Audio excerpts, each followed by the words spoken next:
My name is Maggie Elligott. Welcome to my show, Wings and Petals from Grief to Grace. My show is about using the process of collaging papers to process grief as well. And it became sort of a roadmap to being able to live my life again after dealing with sudden loss. My background training is in botanical illustration, but after teaching elementary art for a number of years, my work began to evolve.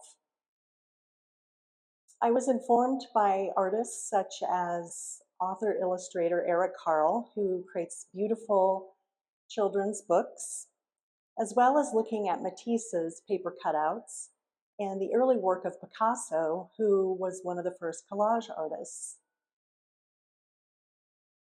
In the process of creating my collages, I begin with a photo of my subject, and I also cross-reference a lot of imagery online. I construct a drawing, which I then transfer to a wooden substrate. The word collage comes from the French word coller, which means to glue. So in my case, I'm actually gluing papers.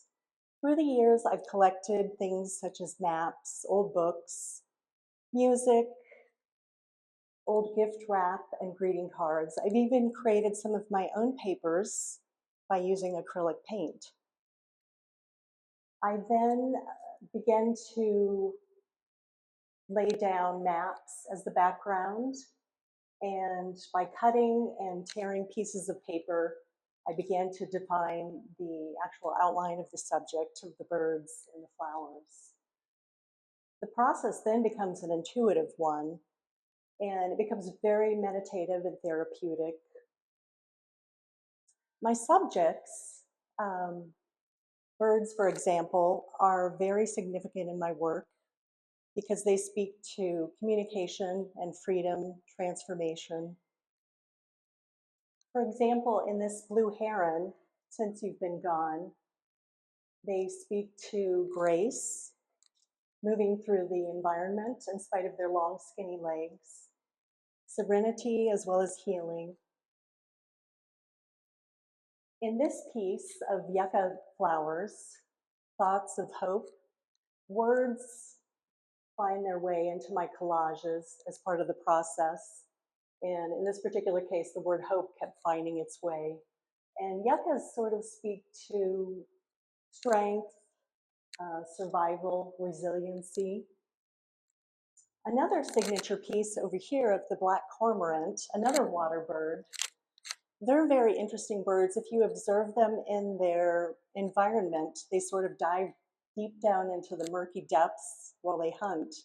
But then they pop back up and they come out into the sunshine to dry their wings before they start all over again. Another piece that I love of the moonflower is called Moonrise.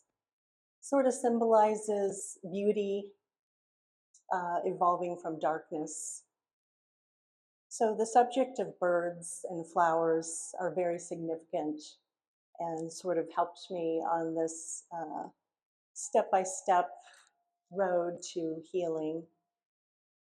A lot of my other smaller birds each represent different things for me in this journey of healing.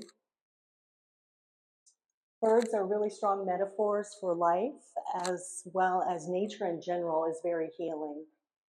And I'd like to end with a quote by poet Mary Oliver. "Wild sings the bird of the heart in the forests of our lives." So in other words, listen to the wild bird in our heart. Thank you, and I hope you can come see the show. It runs through May 30th.